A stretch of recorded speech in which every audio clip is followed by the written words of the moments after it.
Es el momento para retornar a la presencia de nuestro Señor.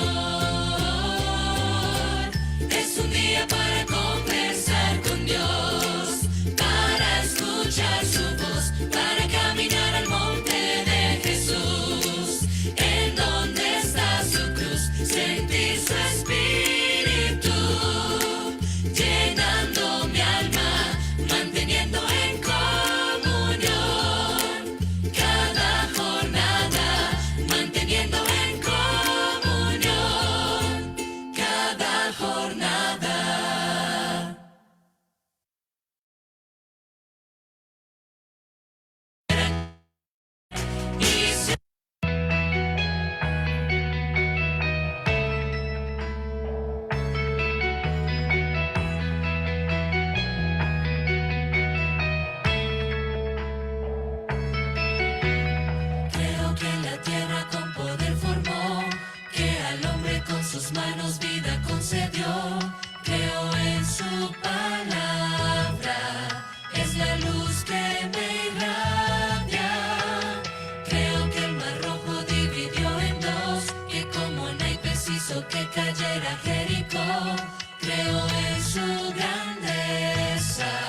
Señor, reposamos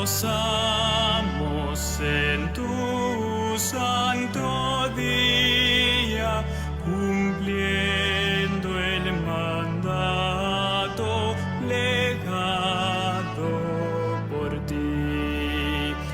Reposo buscamos, Dios nuestro, en tu seno, que así ordenaste en el Sinaí, que así ordenaste en el Sinaí. Tus hijos se acercan, oh Dios, a tu trono, en santa, ferviente, sincera oración, pidiéndote escuches su humilde plegaria y gocen por siempre de tu protección, y gocen por siempre de tu protección. Alienta a tus hijos que obtengan victoria, que puedan fielmente tus leyes cumplir. Y cuando vinieres, Señor, en tu gloria, que puedan por siempre contigo vivir, que puedan por siempre contigo vivir.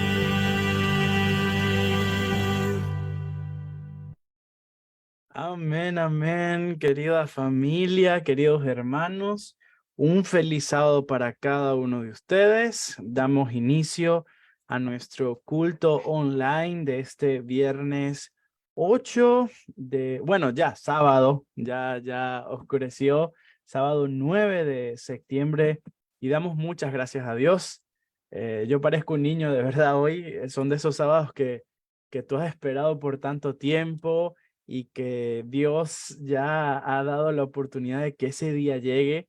Para nosotros como iglesia, hoy es un día muy especial. Hoy sábado es un día muy especial, ya que estaremos dando un pasito más en este caminar, ya que estaremos en nuestra ceremonia de organización.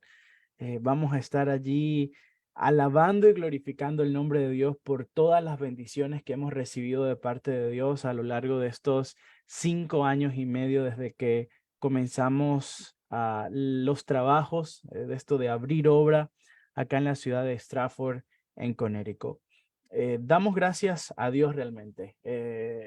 Yo todos estos días he estado pensando a todo lo que ha pasado, pero esto, digámoslo así, tiene un solo culpable, tiene un solo porqué detrás de todo, y es simplemente que Dios, en su gran amor, nos ha bendecido de una manera increíble. Así que Dios es el que está detrás.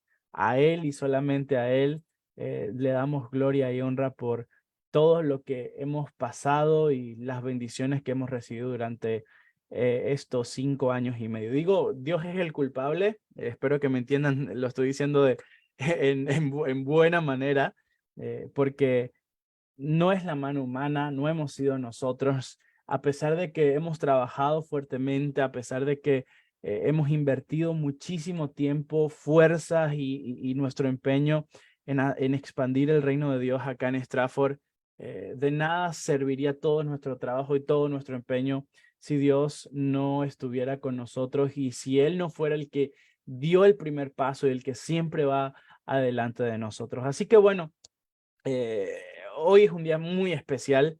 Espero que todos nos podamos gozar y podamos disfrutar de las bendiciones especiales que Dios tiene para nosotros. Bien, continuamos con nuestro estudio del libro de Apocalipsis. Vamos en nuestro estudio número 13. Ya llevamos 13 estudios en donde hemos estado aprendiendo diferentes cosas. El miércoles pasado estuvimos hablando acerca de la iglesia de Dios. Esta iglesia que tiene, según Apocalipsis, tiene dos características y es bastante interesante porque generalmente hablamos de que el mundo está lleno de iglesias, hay diferentes, no, miles de iglesias cristianas, protestantes y hay muchísimos. Entonces la pregunta siempre es, ay, ¿por qué otra iglesia más? ¿O qué tiene tu iglesia de especial que no tengan las otras miles de iglesias que existen? Pues bueno, la Biblia y en general Dios nunca habla de iglesias, nunca habla de denominaciones. La Biblia siempre habla de una iglesia, de un solo pueblo, y esa iglesia y ese pueblo, según lo que estudiamos el miércoles pasado, tiene dos características.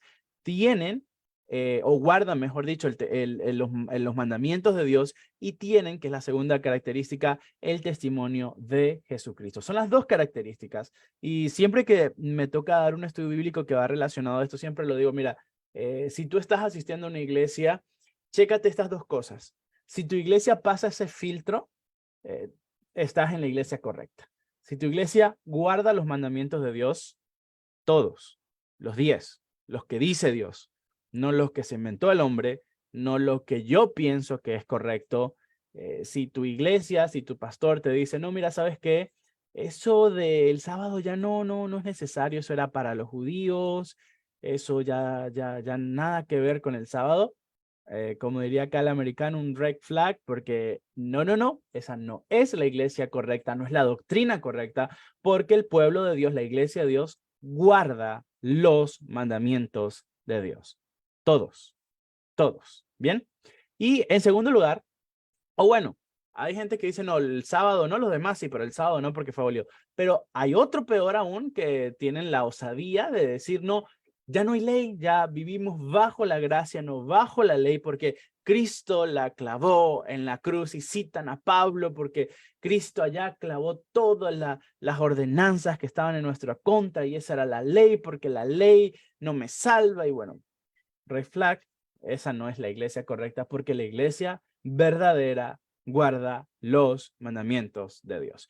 Y en segundo lugar, tienen el testimonio de Jesucristo. No vamos a ahondar en eso porque va a ser un estudio más adelante, pero esto lo quería decir como introducción al estudio que tenemos para hoy. Si ustedes están en Facebook pueden ver el título del estudio de hoy y es el libro Sobreviviente.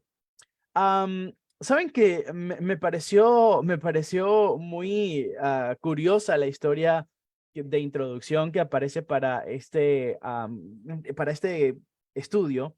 Y cuenta ahí, lo voy a parafrasear un poco. Dice que el 3 de octubre de 1918, durante una batalla de la Primera Guerra Mundial, o básicamente la batalla que daría fin a la Primera Guerra Mundial, la División 77 de la Infantería de los Estados Unidos, conformada en ese momento por 554 hombres, ellos habían quedado aislados, perdieron comunicación total, no tenían alimentos, no tenían municiones y estaban en una región en Francia en donde estaban totalmente acorralados. Por lo tanto, en esa situación tan caótica, el hombre que estaba a cargo, el general Charles Whittlesey, envió una carta en donde describía cuál era la localización en donde ellos estaban, cuál era su situación y que necesitaban ayuda urgentemente, porque si no los iban a acabar, ya que no tenían municiones, no tenían alimentos y estaban totalmente acorralados. Así que este mayor, Charles, escribió una carta, recuerden ustedes, estamos hablando de 1918, no había teléfonos, no había WhatsApp, no había Gmail, no había absolutamente ninguna vía de comunicación como si la tenemos hoy. Así que la única manera que él se ideó, ellos tenían palomas mensajeras, así que ató una carta a la patita de una paloma mensajera y la mandó para que llevara este mensaje, que yo leyendo esto siempre me pregunto, ajá, cuando tú pides algo por Amazon, el de Amazon sabe dónde tú vives porque tú le colocas la dirección. La paloma como sabía para dónde iba. Bueno, son de esas cosas que la tecnología en ese momento era así y pues tal cual como lo dice la historia, la paloma llegó a donde tenía que llegar. El asunto es que la paloma durante el vuelo dice que fue alcanzada por un disparo en la pata, fue alcanzada por un disparo del enemigo. Me imagino que los enemigos sabían cómo era la vía de comunicación en ese momento y cuando vieron la paloma con una cartita atada, me imagino que dijeron, bueno, estos son aquellos que están pidiendo auxilio, así que le dispararon y le pegaron en una pata. La paloma, digamos que descendió más adelante. Sin embargo, la paloma volvió a alzar vuelo, siguió volando y a pesar de que le dispararon en diferentes oportunidades, aunque solamente una lo impactó, pero la estaban disparando para tratar de matarla, la paloma llegó a donde tenía que llegar, la carta fue recibida, la carta que se envió fue recibida, se mandó la ayuda y de los 554 lograron sobrevivir 194. Que bueno, pues igual murieron bastantes, pero pues la tragedia hubiera sido mucho peor si esta paloma no hubiese completado el trabajo a pesar de ser herida y que según la historia finalmente murió. Sin embargo, esta paloma que se llamaba, el nombre de la paloma me parece muy curioso, era querido amigo, así se llamaba la paloma, querido amigo. Dice que fue condecorada esta paloma y hecha una estatua porque fue, llamémoslo así, héroe de la patria. Ahora, fíjate, todo esto, la paloma no hubiese sido impactada por ninguna bala y hubiese vivido mucho más tiempo quizás. Pero el asunto es que el mensaje que llevaba, esta carta que llevaba, era tan peligrosa para el enemigo que por esa razón se convirtió en el objeto de los ataques del ejército enemigo. Y no sé si alguna vez has pensado en lo peligroso, en el riesgo que conlleva el hecho de llevar un mensaje que puede salvar a muchas personas. Pues a lo largo del conflicto entre el bien y el mal, el conflicto cósmico, el conflicto de los siglos, tal cual como lo dice el libro de Ellen White, a lo largo de todo este momento de la lucha entre las fuerzas del bien contra las fuerzas del mal, la Santa Biblia, la palabra de Dios, la voluntad de Dios hecha página, hecha letra, se ha convertido en una fuente de bendición y de buenas noticias, una fuente de salvación para una humanidad que estaba completamente perdida y sin esperanza. Sin embargo, tal cual como la paloma mensajera, querido amigo, la palabra de Dios se convirtió en el foco central en el foco central del ataque del enemigo, ya que este mensaje podía salvar miles de personas como al fin y al cabo se ha hecho y todavía sigue salvando por la gloria de Dios personas, porque la palabra de Dios te muestra a Jesús y Jesús te lleva hacia la salvación. Así que durante toda esta historia, el enemigo ha tratado de quitar la palabra de Dios, atacado ferozmente, inclusive durante la historia, ejemplares de la palabra de Dios, rollos y documentos sagrados han sido tirados en la hoguera en diferentes países de Europa, en lo que se conoció como los 1260 años de oscurantismo, de oscuridad que estaban profetizados. Ya lo vimos en un estudio anterior en donde la iglesia popular tomó control total y lastimosamente tenemos que decirlo tal cual como es. El enemigo utilizó a la iglesia para tomar total control en donde nadie podía leer la Biblia y el que leía la Biblia o tenía una porción de las Sagradas Escrituras, si no la tiraba a la hoguera y se retractaba de lo que sabía y de lo que había aprendido, era tildado como hereje, era tildado como enemigo de la iglesia y era llevado a la hoguera o a las diferentes formas de tortura que se inventaron en la Santa Inquisición. Por lo tanto, muchas personas murieron, miles de personas murieron simplemente por el hecho de tener una Biblia y seguir las enseñanzas de las Sagradas Escrituras. Pero de una manera milagrosa, porque no se me ocurre otra palabra, de una manera milagrosa, Dios se ideó la manera de preservar las Sagradas Escrituras a lo largo de toda la historia. Y yo no sé si tú entiendes la magnitud del milagro que esto significa. Yo he tenido la oportunidad de leer el libro del Conflicto de los Siglos. Espero que tú ya también lo hayas leído y si no, te invito a que puedas leer este libro. Es un libro impresionante en donde narra de principio a fin el gran conflicto entre el bien y el mal.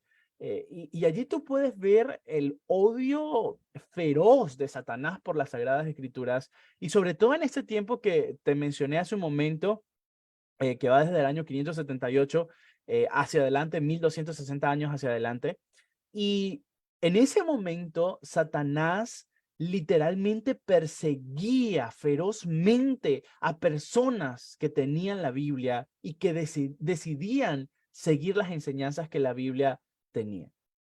Personajes como, por ejemplo, los valdenses prefirieron dar su vida de manera heroica y maravillosa para preservar el libro sagrado y no solamente preservarlo, porque ellos pudieron agarrar los ejemplares de la Biblia y esconderlos y ya está. No, ellos lo compartían con las personas y pues por eso es que finalmente el ejército o la misma iglesia se enteraba y los perseguían y finalmente los mataron y prácticamente extinguieron a todo el pueblo de los valdenses que vivían por allí en lo que hoy serían como los Alpes suizos, entre Suiza y Francia. Es una historia maravillosa. El Conflicto de los Siglos tiene un capítulo entero dedicado a los valdenses. Pero el asunto es que a pesar de que se movilizaron, porque por ejemplo para los valdenses, no recuerdo el nombre de los reyes y hay uno en especial que participó en esto, literalmente movió un ejército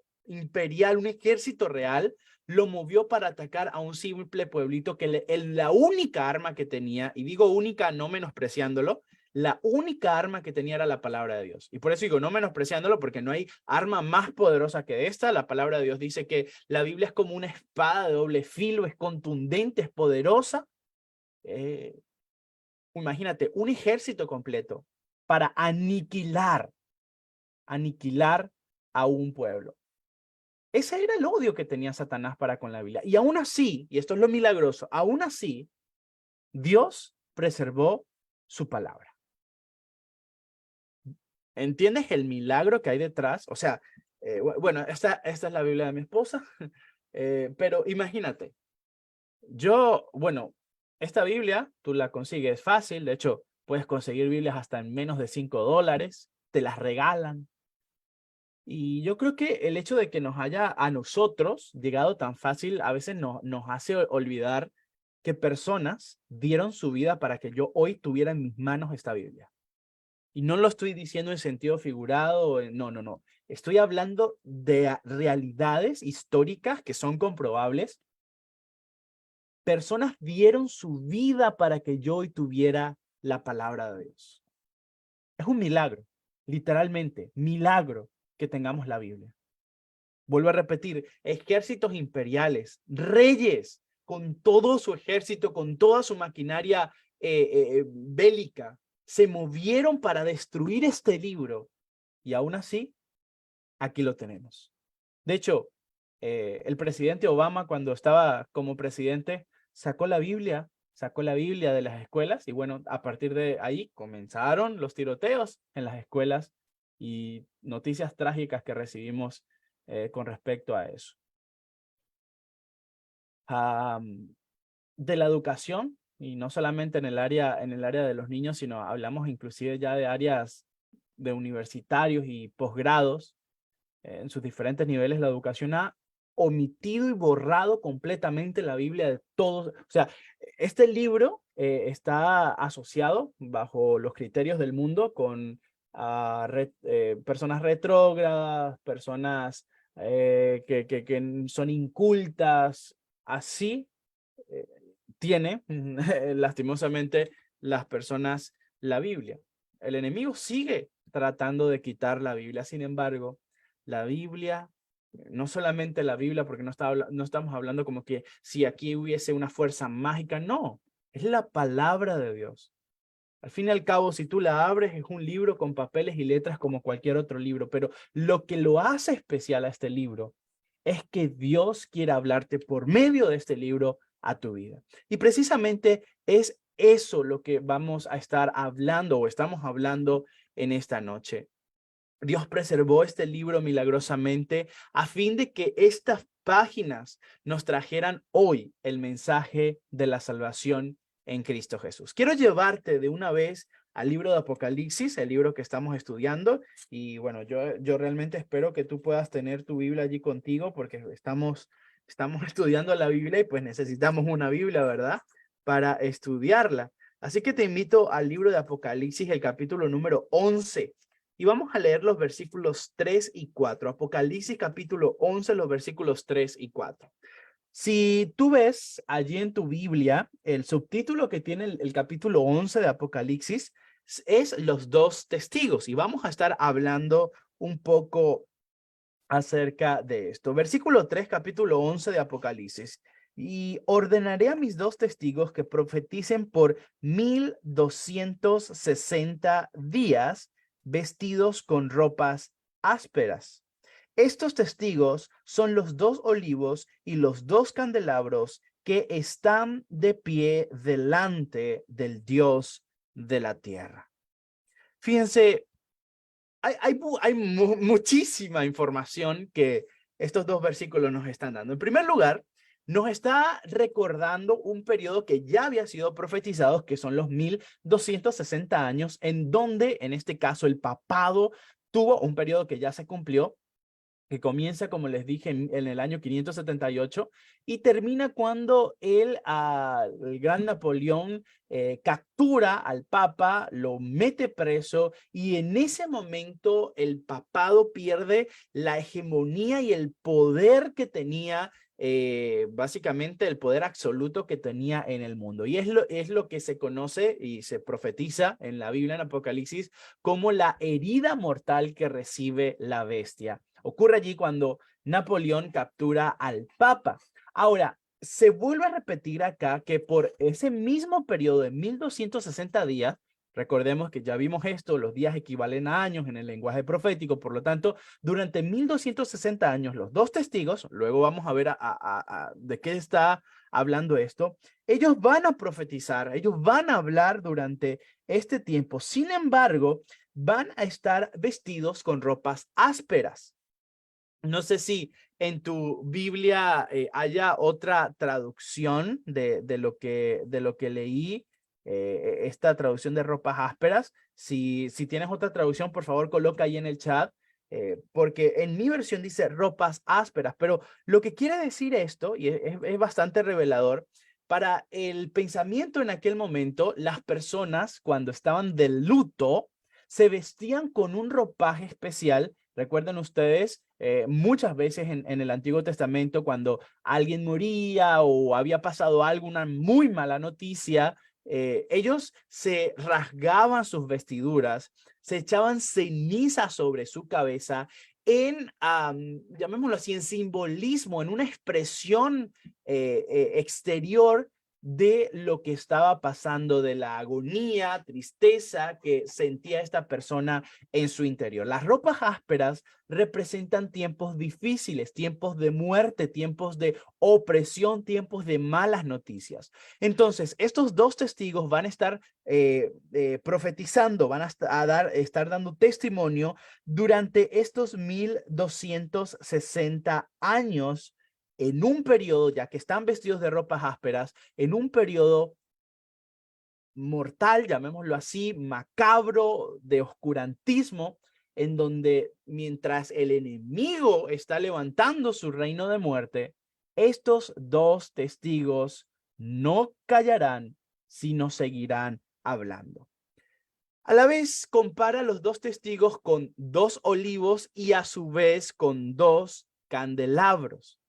Y recordemos que todo esto, tanto los olivos, el aceite, los candelabros, símbolos que estaban ya presentes en el santuario del Antiguo Testamento, todo esto, y hay diferentes textos como Juan 14:6, Juan 15:26, Juan 16:13 al 15 y segunda de Pedro 1:21, que compara tanto el aceite como los candelabros, los compara, y los olivos, los compara con el Espíritu Santo. Los compara, no, es un simbolismo, representan el Espíritu Santo. Por lo tanto, en este contexto, estamos hablando que estos testigos estarán hablando durante un tiempo muy complicado en donde Satanás levantará con fuerza su reino. Sin embargo, ellos tendrán que hablar. Tanto, o mejor dicho, los dos testigos representan tanto el Nuevo Testamento como el Antiguo Testamento. Y es muy revelador porque durante estos 1200 años de oscurantismo, y se llaman de oscurantismo porque la palabra de Dios, que es una lumbrera que alumbra nuestro camino, que es una luz que disipa la oscuridad del error y del pecado que gobierna el mundo, la palabra de Dios le fue quitada a la gente, le fue quitada al pueblo, y durante todo este periodo hubo completa oscuridad. La única palabra que valía era la palabra de un hombre que se hacía pasar por Dios, que decía tener la misma autoridad de Dios en la tierra, que usurpó el lugar que únicamente le correspondía a Dios, que pervirtió la religión, que pervirtió la sana doctrina, que literalmente se mofaba de blasfemar el nombre de Dios. Y durante todo ese tiempo, lo que él decía se tenía que considerar como la palabra de Dios. El Antiguo y el Nuevo Testamento, es decir, la Biblia, fueron prohibidos y silenciados por Roma. Pero ¿saben qué? A pesar de que el hombre, siendo utilizado por el enemigo, prohibió la Biblia, tanto el Nuevo Testamento como el Antiguo Testamento, los dos testigos, continuaron dando testimonios del amor y la verdad de Dios. Satanás nunca pudo erradicar la verdad, nunca, porque la verdad es Cristo. Y por más que el enemigo intentó y mató y persiguió a aquellos que tenían la Biblia y decidieron obedecer la Biblia, la palabra de Dios seguía cumpliendo su palabra. En Apocalipsis capítulo 11, versículos 5 y 6, lo voy a leer rápidamente. Si alguno quiere dañarlos, sale fuego de la boca de ellos y devora a sus enemigos. Si alguno quiere hacerles daño, debe morir de la misma manera. Estos tienen poder, porque la palabra de Dios tiene poder para cerrar el cielo a fin de que no llueva en los días de su profecía, y tienen poder sobre las aguas para convertirlas en sangre y para herir la tierra con toda plaga cuantas veces quieran. A mí a veces me da hasta un poco de risa cuando nosotros vemos, inclusive nosotros decimos, oh, están atacando la Biblia, quitaron la Biblia de las escuelas, le están pasando por encima la Biblia. Y sí, todo esto tiene un cierto grado de verdad, pero debemos recordar que la palabra de Dios es poderosa. Y por más que el enemigo se empeñe y se ensañe contra la palabra de Dios, la verdad siempre triunfará sobre la mentira. Han pasado tantos años y el enemigo ha hecho todo lo que ha podido y él sí que trabaja. Si hay alguien bueno para hacer malo, es él. Y aún así no ha podido erradicar la verdad, porque Cristo es la verdad. Así que se les da una advertencia a las personas que intenten dañar los dos testigos la palabra de Dios. Ellos se van a defender porque la palabra tiene poder. Quiero llevarte ahora al versículo 7. Cuando hayan acabado su testimonio, la bestia que sube del abismo hará guerra con ellos, los vencerá y los matará. Y aquí uno dice, ya, pero me estás diciendo, de hecho me estás diciendo, no, la Biblia está diciendo que tienen poder, que nadie va a poder contra ellos, que de su boca saldrá fuego, porque la palabra de Dios es fuego purificador, santificador. Y también es fuego destructor, claro que sí. Eso es una parte que a veces no nos gusta mencionar nosotros, que tratamos de siempre alivianar para que la gente no diga, ay Dios, no, Dios también es fuego purificador. Pero ya me estás diciendo que sale fuego, que nadie se puede, que el que quiera hacerles daños les va a ir peor a ellos. Y ahora viene el versículo y dice que durante ese tiempo hicieron su trabajo, pero luego la bestia vuelve a subir, hace guerra con ellos y los vence y los mata. Y el asunto acá es que si el capítulo terminara ahí, pues sí estamos en problemas. Pero el asunto es que allí no termina todo esto. Satanás subió, los atacó, hizo guerra, y es verdad. De hecho, los reinos de este mundo, Satanás los ha utilizado en diferentes tiempos para atacar el pueblo de Dios y atacar las Sagradas Escrituras. Recuerden ustedes, el mismo Apocalipsis hace referencia a dos pueblos en particular. El primero es Sodoma, un lugar en donde había abominación delante de Dios, en donde se mofaban y burlaban de Dios, de las personas que querían seguir la voluntad de Dios. Y también habla acerca de Egipto y obviamente Babilonia también, como pueblos que se atrevieron a apresar, a esclavizar, a torturar al pueblo de Dios durante, en el caso de Egipto, durante 430 años que tuvieron como esclavos al pueblo de Israel. Así que si Sodoma es símbolo de degradación moral, Egipto es conocido por negar la eficacia y la existencia de Dios y a su vez negar y burlarse de los mandamientos de Dios. Así que cerca del final de este periodo de los 1260 años, el versículo 7 dice que los testigos de Dios, las palabras de Dios, tanto el Antiguo como el Nuevo Testamento, sufren un golpe mortal, un golpe fatal en un país que es conocido por su libertinaje y por el ateísmo, y pareciera ser que el enemigo vence a los dos testigos. Ahora, vamos a saltar al versículo 11 y 12 y vamos a leer esta parte. Versículo 11 y 12, recuerden que estamos en el capítulo 11 de Apocalipsis. Dice, pero después de 3 días y medio, escuchen esto. De hecho, los versículos anteriores dicen que la gente se alegró, se burlaba, estaba como en una fiesta porque habían destruido la palabra de Dios, según lo que ellos pensaban. Dice la Biblia que los habían vencido, los habían matado. Entonces la gente estaba haciendo fiesta, porque claro, ese es el problema. A nosotros no nos gusta que nos digan que estamos mal. Y si alguien se atreve a decir que estamos fallando en algo, pues vamos a señalarlo y vamos a juzgarlo y va a decir eso no es así, eso es lo que es un fanático. Pero el asunto es que Dios a lo largo del tiempo ha mandado a sus mensajeros, ha mandado a sus profetas para que le hablen al pueblo, les digan, señores, están por un mal camino, dense vuelta y vuelvan a Jehová. Durante todo el Antiguo Testamento, prácticamente ese era el mensaje de los profetas. ¿Y qué hacía la gente? Le decía, oye, es verdad, profeta Sofonías, oye, es verdad, profeta Nahum, oye, es verdad, profeta Isaías, Jeremías. ¿Cuántas veces Jeremías sufrió porque el reino de Judá no le hizo caso? El rey no le hizo caso, de hecho, lo metía preso, lo torturaba, lo metía allí en esta cosa de fango con el cepo y no le hacían caso al profeta Jeremías. ¿Cuál era la reacción del pueblo? Decir, no, eso no va conmigo, a mí no me gusta que me estén diciendo que yo estoy haciendo las cosas mal, por lo tanto, yo no te escucho y voy a hablar mal de ti, te voy a perseguir. Eso es lo que hace la gente con las personas que le están diciendo, bueno, ¿por qué la iglesia al final, inclusive, estamos a nada de eso? Que comiencen a perseguirnos inclusive legalmente, porque como iglesia no vamos a aceptar matrimonios homosexuales, porque como iglesia no vamos a aceptar el aborto o la eutanasia.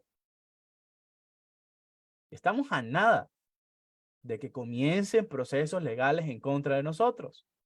En países como Europa ya han salido a protestar en frente de iglesias que no están de acuerdo a todo este tipo de movimiento, que nos quieren meter a la fuerza porque sí, porque así tenemos que pensar, cuando en la palabra de Dios todo eso es condenado. No hay ningún aval bíblico que me diga, haz eso o acepta eso porque eso es bueno. No, todo lo contrario, lo condena. Y el asunto es que la palabra de Dios no tiene tintas medias. A lo bueno lo llama bueno y a lo malo lo llama malo. Si es pecado y ya está. Ahora, la gente hace fiesta, dice, bueno, ya nos quitamos de encima aquellos dos testigos que estaban allí diciendo, ay, estos son pecadores, estos necesitan de Dios, estos están en una situación mala, tienen que ser transformados. Ya nos quitamos de encima a la gente que estaba molestando y estaban en una fiesta y dice, pero, a los 3 días y medio, versículo 11, el espíritu de vida enviado por Dios entró en ellos. Se levantaron sobre sus pies y cayó gran temor sobre los que los vieron. Entonces oyeron una gran voz del cielo que les decía, subid acá. Y subieron al cielo en una nube y los vieron sus enemigos. Ahorita me estaba acordando, hace ya un buen tiempo atrás, en un podcast que estaba escuchando, no es de la iglesia adventista, es una persona que al parecer es muy estudiada, es el rector del seminario teológico Shepherd, el pastor Stephen Davis, y él estaba hablando acerca de Apocalipsis, una serie que, wow, me impresionó mucho el hecho de cómo una persona que tiene tantos estudios y tanto conocimiento puede interpretar de una manera tan errada, y esto lo digo con todo el respeto del mundo, de manera tan errada la palabra de Dios, especialmente el libro de Apocalipsis. Y él decía que los dos testigos, al igual como la mayoría de cristianos protestantes piensan del el cuerno pequeño, el anticristo, que es una persona, literal, cuando la Biblia habla de manera totalmente explícita al respecto, pero en el caso de los dos testigos, ellos piensan que son dos hombres, llámenlos misioneros, llámenlos pastores, llámenlos apóstoles o llámenlos como usted los quiera llamar, que los van a matar y los van a dejar en una plaza y de repente van a resucitar y todo el mundo va a decir, ¿qué pasó acá?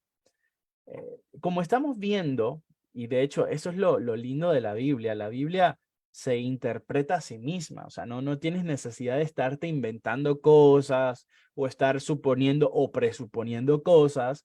La Biblia se interpreta a ella misma, ese es el principio básico de la hermenéutica. La Biblia es su propia intérprete y para eso hay diferentes pasajes a lo largo de las Escrituras en donde habla acerca de esto y de hecho es muy revelador. Por eso es que cada detalle en la Biblia, o sea, cada cosa está por una razón, o sea, es la palabra de Dios, no es que allí hay cosas al azar o palabras solamente por rellenar y por hacer más bonito el texto, no. Cuando habla acerca de los dos testigos y los compara como candelabros, como olivos, es una referencia directa al Antiguo Testamento, específicamente el santuario, en donde habla acerca de esto, en donde estaban los dos candelabros que eran suministrados por un aceite especial, y allí encontramos una referencia inequívoca acerca de el Espíritu Santo, en este caso revelado por medio de la palabra de Dios. Por lo tanto, hago esta acotación, por si acaso hay alguna persona que es de alguna otra denominación o no está muy relacionado con esto. Los dos testigos, según la Biblia, es la Biblia, el Antiguo y el Nuevo Testamento. Entonces, como estábamos leyendo allí en este versículo 11 y 12, estaban muertos aparentemente. Sin embargo, Dios envía, dice acá textualmente, el espíritu de vida enviado por Dios. Y esto es bastante revelador. Esto es bastante revelador. Oh, estoy leyendo acá, nuestra hermana, que, si no me equivoco, Eva, dice que los dos testigos estaban vestidos de silicio. Y precisamente, qué bueno, por eso lo preguntaba. En mi versión dice ropas ásperas, pero es exactamente lo mismo. El silicio era igual, era la ropa, una ropa especial con que se vestían cuando estaban de luto, llamémoslo así.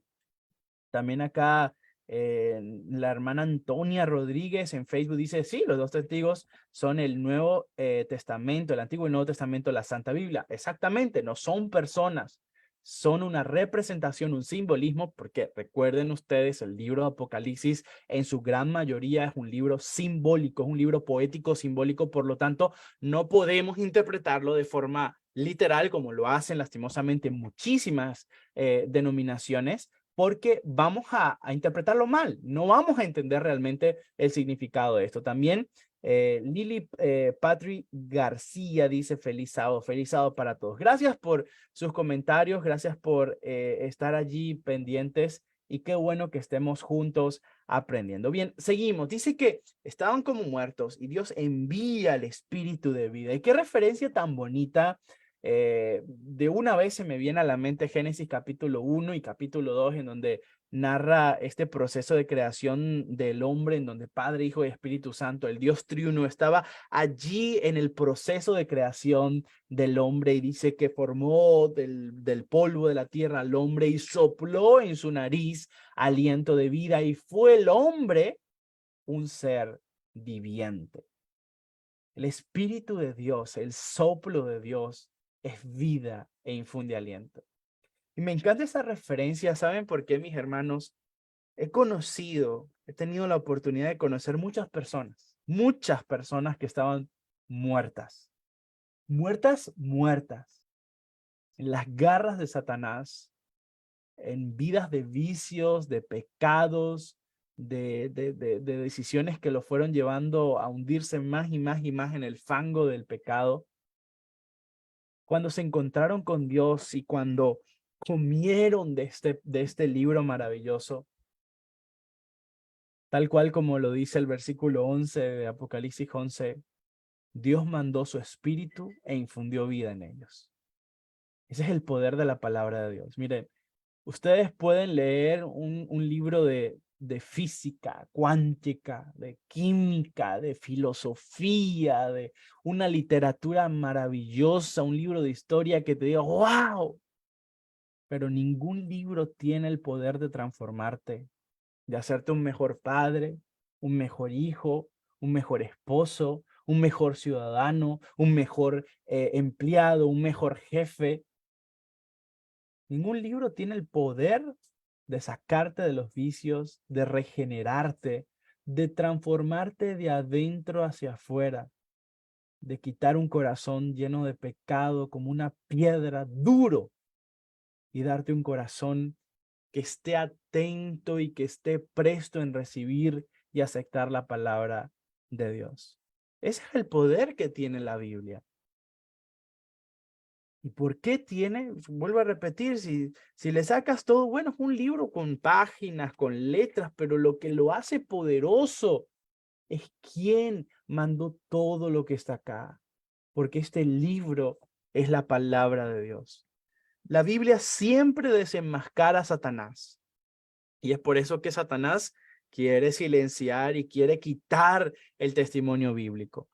Unas veces la oculta para desvirtuar la verdad, otras veces intenta destruirla, pero dentro del contexto que estamos leyendo, durante 3 días y medio duró la aparente muerte de los dos testigos. Pero los 3 días y medio, recordamos, 3 días y medio equivalen a 3 años y medio, día por año.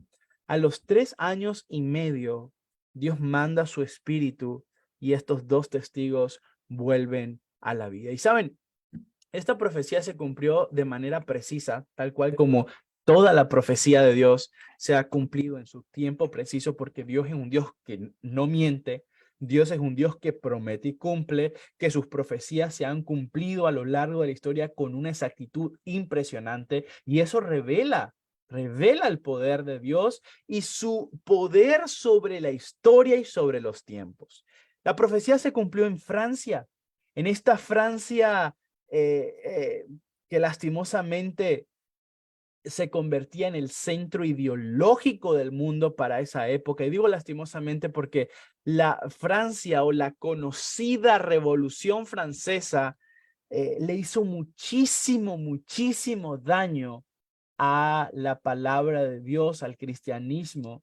Y en cierta manera se entiende porque durante siglos la iglesia popular, la iglesia con su sede en Roma, había, había hecho muchísimo daño. Había perseguido a muchísimas personas. De hecho, tanto y tanto que ellos controlaban hasta la misma ciencia y personas como Galileo Galilei cuando dice, oye, ya va, pero todo el mundo piensa y así era que todo giraba alrededor de la Tierra. Y Galileo Galilei dijo, ¿y si no? Y yo creé un telescopio y yo vi que es al revés, que la Tierra es la que gira alrededor del Sol. Y bueno, eso a la iglesia le pareció mal y lo terminaron matando. Y la iglesia hizo que la ciencia durante todo ese tiempo fuera reprimida y cualquiera, o sea, literalmente, porque yo he leído muchísimo y me apasiona mucho esta época. Si a ti no te caía bien alguien y tú tenías un poder de algún, no sé, miembro de una familia real o miembro de una familia episcopal, qué sé yo, solamente porque a ti te caía alguien mal, lo acusabas de herejía y esta persona a los días estaba siendo quemada en la hoguera o decapitada o en cualquiera de las muertes que se inventaron esta gente, estas santas muertes, porque era una santa inquisición.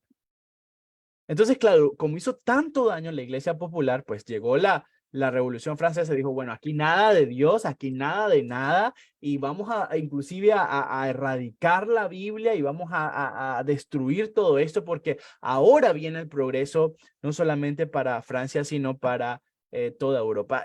La Revolución Francesa, tal cual como está registrado en la historia, comenzó el 26 de noviembre de 1793, cuando Francia, por decreto de la Asamblea Legislativa, declaró que Dios no existe. Eso fue lo primero que se les ocurrió. Y digo, bueno, vamos a sentar precedentes. Así que la Asamblea dijo, bueno, pues hoy, 26 de noviembre de 1793, declaramos que Dios no existe. Se acabó. Así que llamémoslo así, esta es una de las grandes leyes ateas de la historia. Y bueno, vaya que ha traído consecuencia todo esto. Así que este decreto comienza el 26 de noviembre de 1793 y termina el 17 de junio de 1797. Exactamente 3 años y medio duró este periodo y terminó cuando fue anulado y se volvió a permitir la práctica de la religión. Durante estos 3 años y medio, y esto es historia, esto es comprobable en la historia, durante estos 3 años y medio, se quemaron las Biblias, se quemaron iglesias, o las que no fueron quemadas fueron clausuradas y cerradas por completo. No se permitía el culto a Dios, era castigado con la muerte o la cárcel.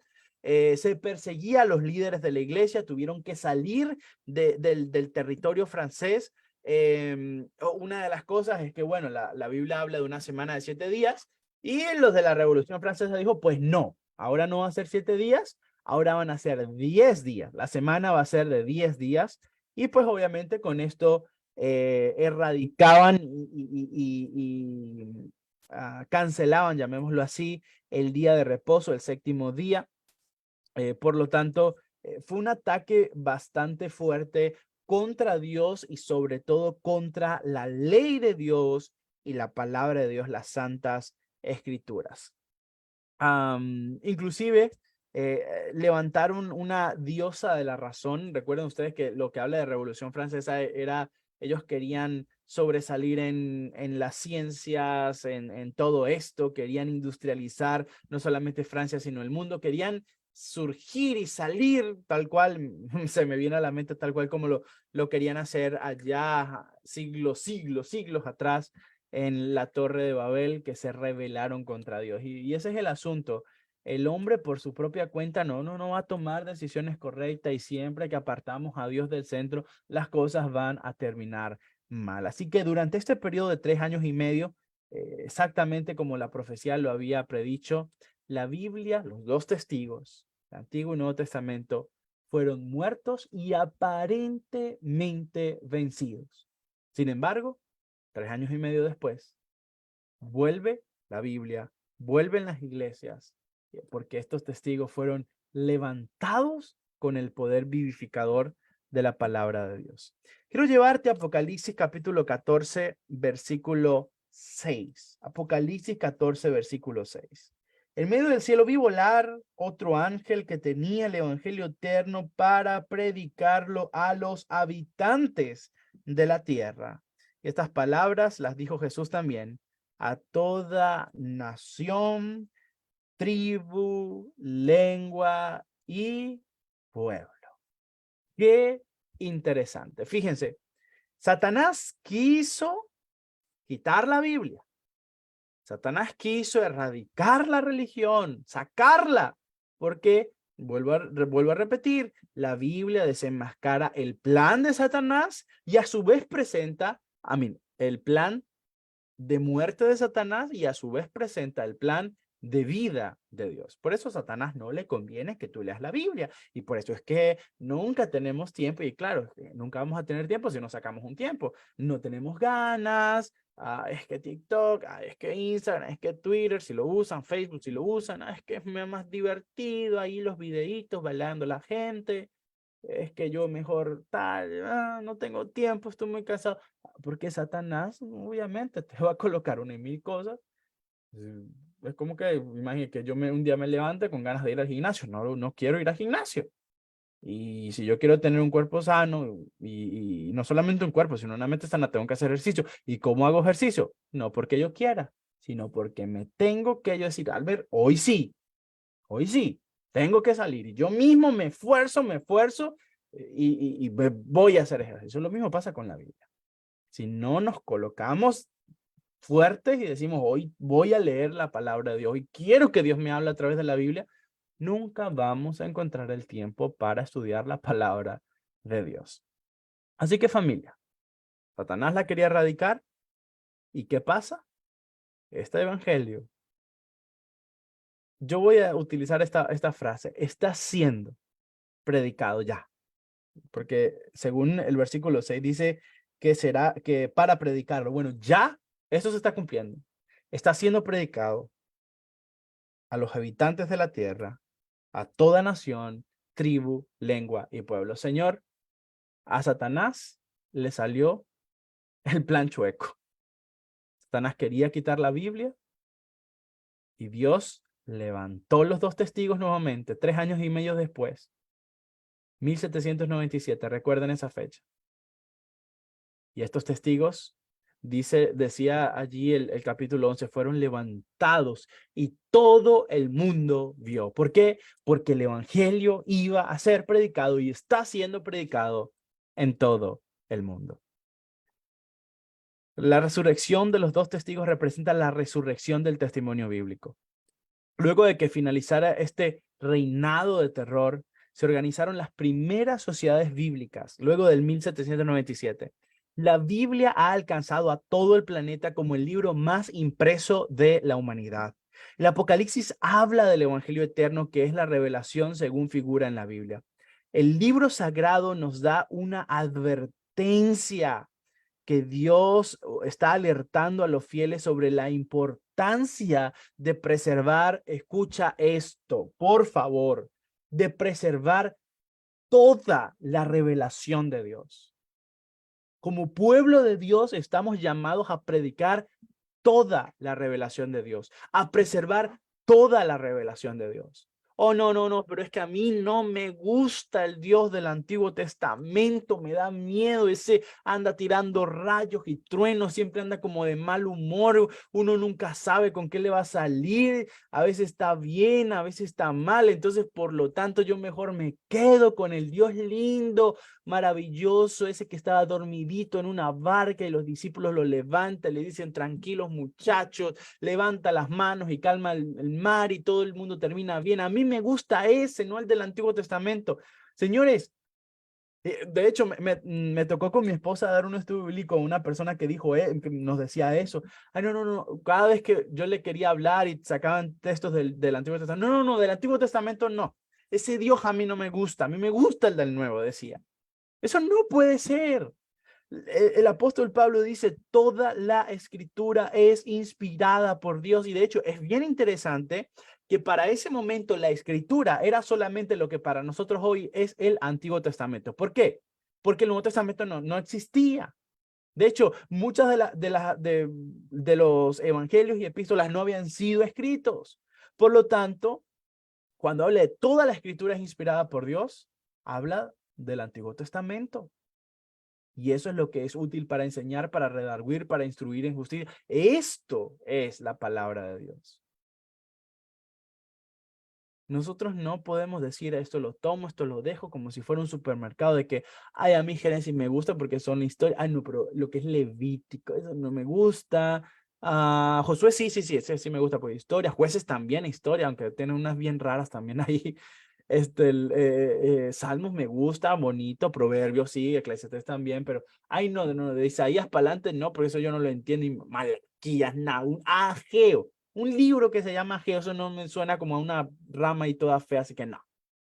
Pero de ahí para adelante Mateo, ay sí, Marco, no es un supermercado que tú eliges qué quieres y qué no quieres.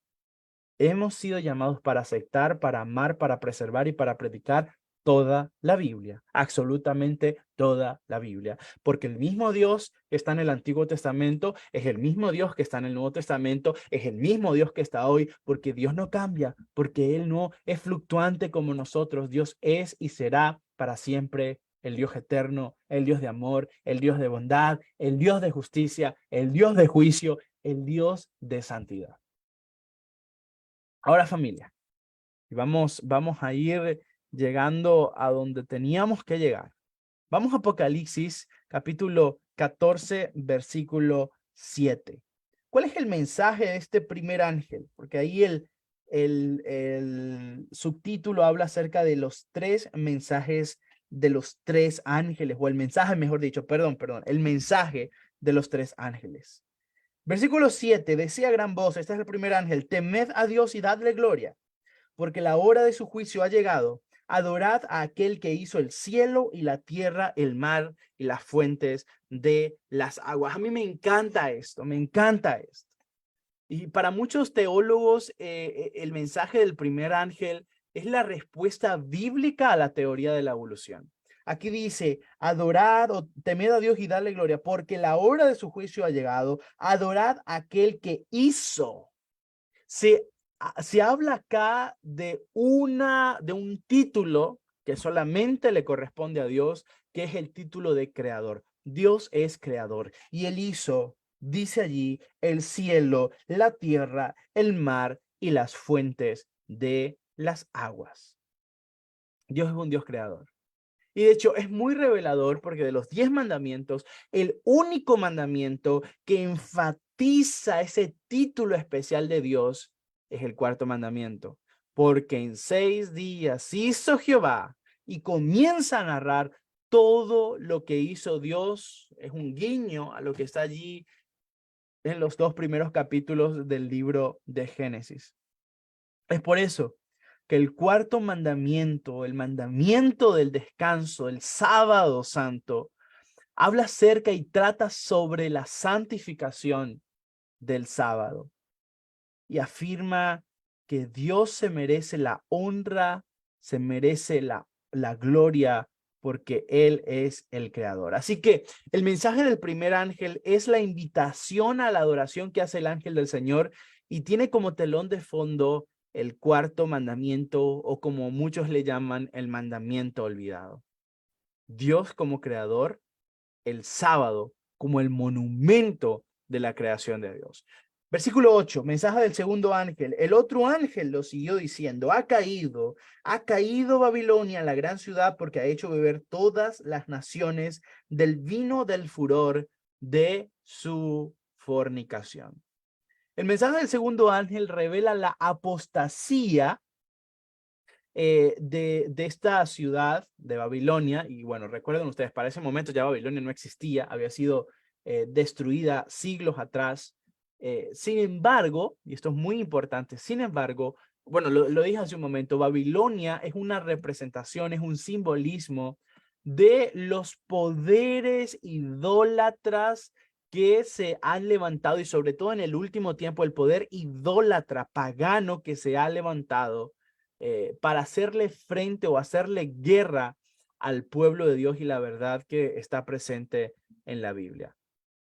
Dios advierte que su pueblo tiene que salir de Babilonia. Y a veces cuando hablamos de Babilonia pensamos, bueno, ese es el ateísmo, el agnosticismo. No necesariamente. Babilonia también tiene que ver con todas aquellas iglesias que no cumplen con el requisito de la iglesia de Dios. Recuerden ustedes, y con eso comenzamos, la Biblia habla de que el pueblo de Dios, la iglesia de Dios, cumple con dos requisitos fundamentales. Recuerden ustedes, el primero es, a ver, repítanlo allí, el primer característica de la iglesia de Dios es, guarda los mandamientos de Dios. Todos, todos, todos. No 9, no 7, no 8, no 1, no, todos.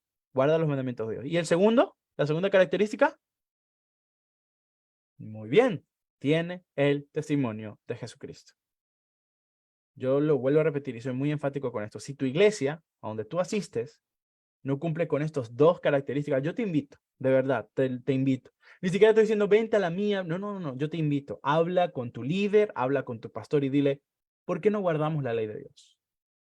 Y si te empieza, no, es que eso ya no es necesario, ya Jesús la clavó en la cruz, eso es para los judíos el sábado, y ahora nosotros guardamos el domingo. Red flag. Algo está mal allí. No están cumpliendo con el requisito que Dios pide para formar parte de su pueblo. Guardar los mandamientos de Dios, tener el testimonio de Jesucristo. Dios te dice, señores, salgan de todas aquellas iglesias que están doctrinalmente mal. Esas iglesias también forman parte de Babilonia. Y nosotros como iglesia también tenemos que tener mucho cuidado con esto.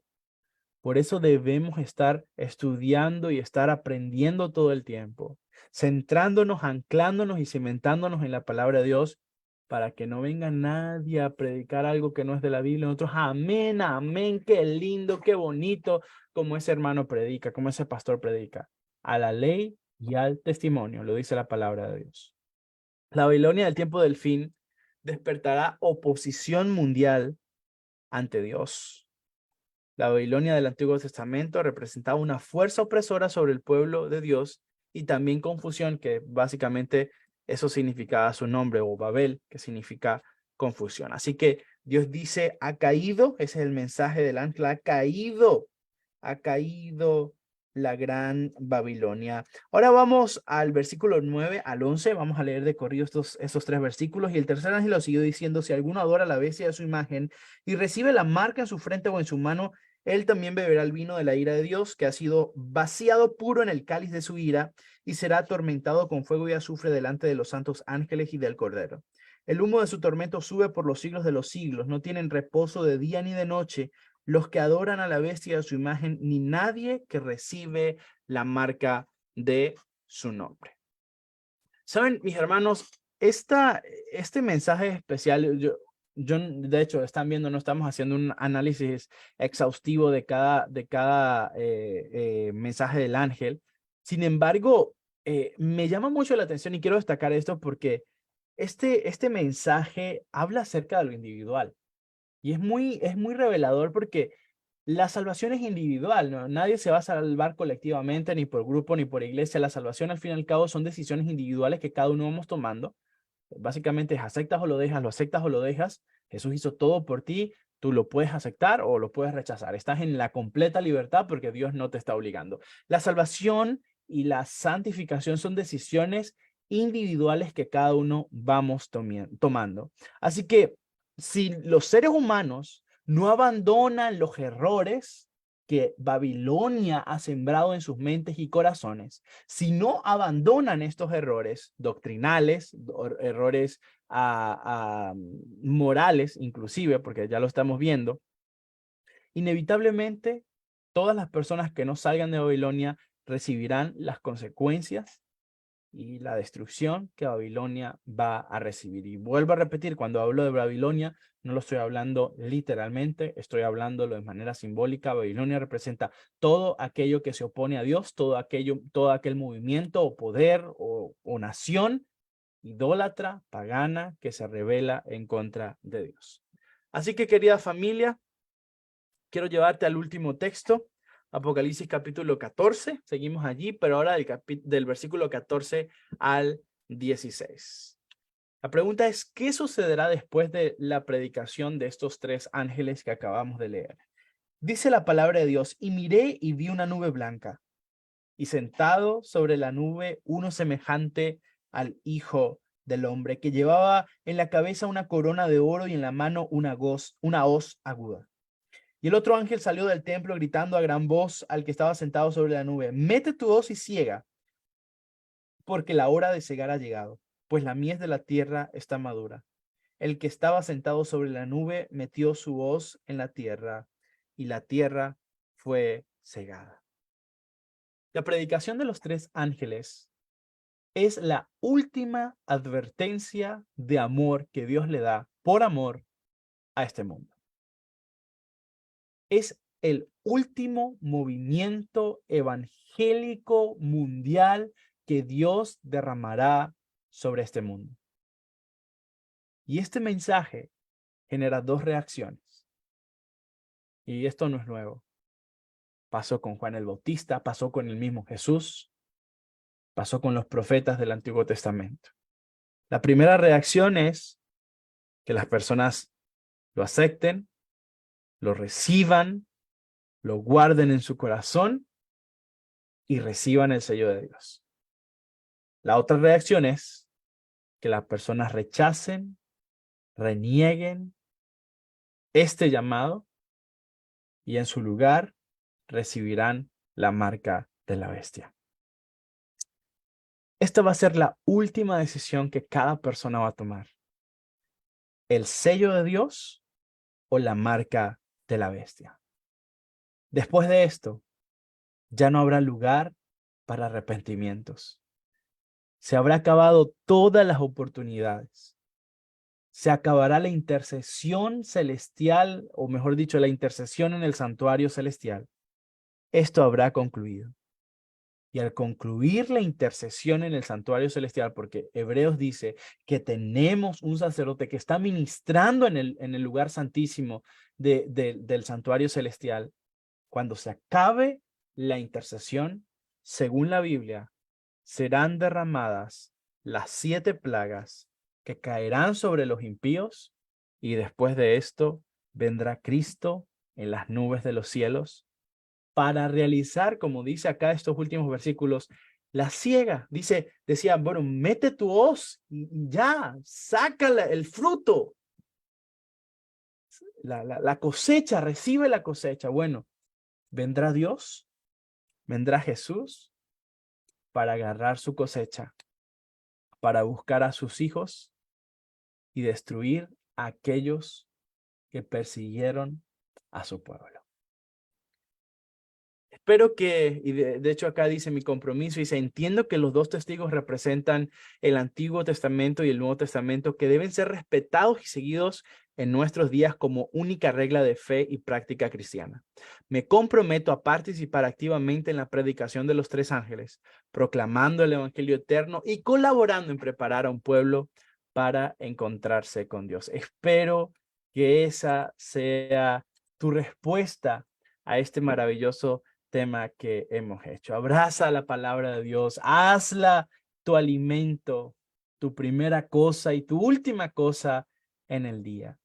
El Señor quiere hablarte y está deseoso de que tú abras el teléfono para que Dios pueda hablar a tu vida.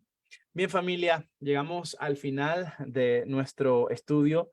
La próxima semana, el próximo miércoles, seguiremos con el estudio del libro de Apocalipsis. Recuerden ustedes que por ahora vamos a seguir miércoles y viernes hasta que continuemos con un nuevo libro que vamos a estar leyendo. A su vez también, esto es primicia para el último trimestre de octubre a diciembre. Cada viernes vamos a estar en una capacitación para los diferentes departamentos de nuestra iglesia.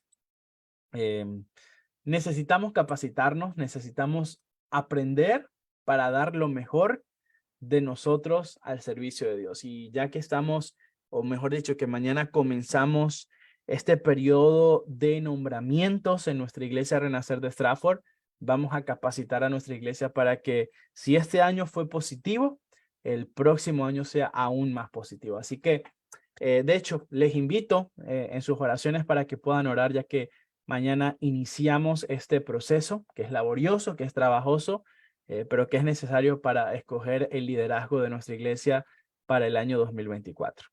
Bien, familia, nos vemos mañana.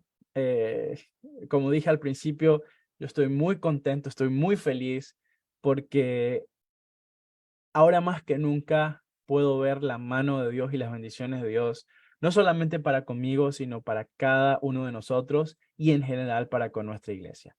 Así que nos vemos mañana con la ayuda de Dios.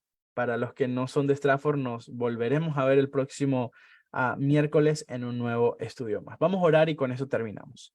Buen Padre y Dios que estás en los cielos, gracias Señor por todas tus bendiciones. Gracias por tu palabra, Padre.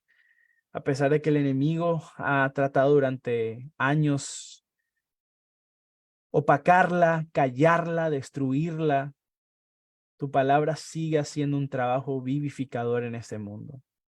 Porque tu palabra es vida, tu palabra es verdad, tu palabra es poder. Gracias, Señor, porque nos dejas al alcance de cada uno de nosotros algo tan poderoso y tan maravilloso como tu santa palabra. Permita que nosotros podamos comerla, podamos asimilarla, podamos interiorizarla, podamos dejar que ella haga su trabajo reformador y regenerador en nuestra vida. Te entrego a cada persona que está acá conectada, tanto en Facebook como en Zoom. También te coloco en tus manos a cada persona que estará viendo la retransmisión de este video en nuestra página, que puedas bendecirla de una forma especial, pero sobre todo, Señor, que toque sus mentes y toque sus corazones y puedas vencer en sus vidas.